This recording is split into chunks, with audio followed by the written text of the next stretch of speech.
You alluded to the multi-year plan or long-range plan when writing transition services. Describe the time frame to consider when crafting these services. Number one, it's long range. It's more than a year.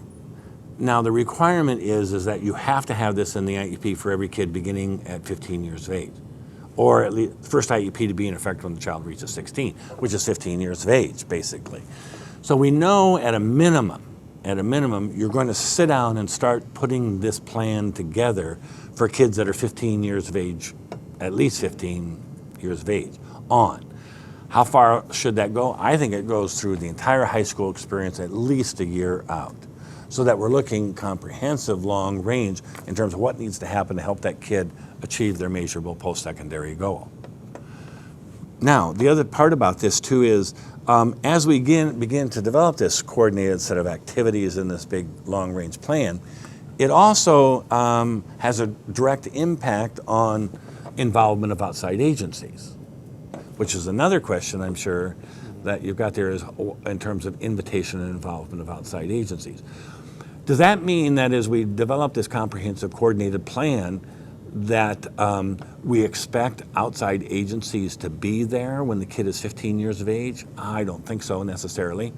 I think when we sit down and start to develop a plan and we begin to formulate the plan and what needs to happen, the involvement of outside agencies need probably to occur, but maybe in the junior year or senior year, depending on the kid, depending on the disability, depends on the level of service, depends on the adult agency and their policies and practices and guidelines.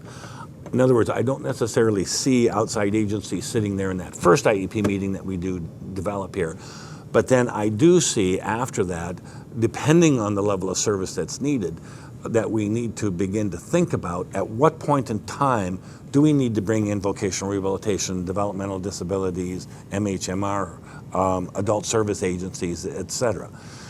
Now, the idea behind that is that we need to invite, because the requirement is that we need to invite representatives of outside agencies who are likely to provide or pay for the transition services.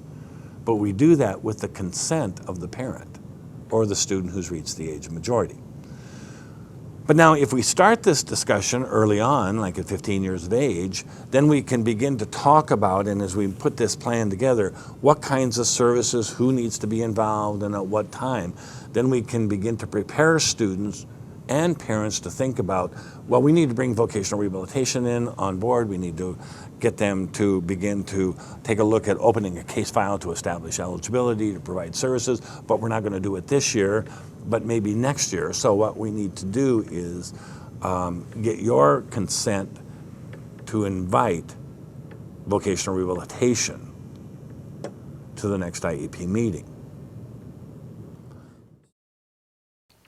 So if a teacher is working with a freshman in high school to design transition services and has an idea for an activity and or agency to participate in the plan that could occur maybe 2 or 3 years down the line, would you suggest writing this on a student's IEP?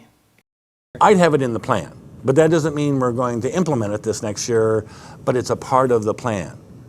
So that we're saying, from an employment standpoint, let's say, in terms of getting a job, keeping a job, we need to involve vocational rehabilitation. And in working with vocational rehabilitation is saying that they are more than happy to get involved with the student in the junior year to begin looking at establishing eligibility and opening a case file. So we know that because we have worked with the agencies. We know what the agencies' practices are, what their policies are.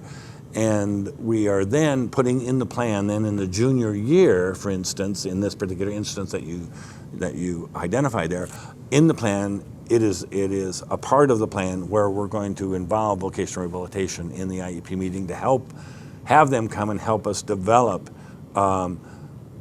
what it is that needs to happen for the student to receive specific skill training in order for them to obtain and keep a job.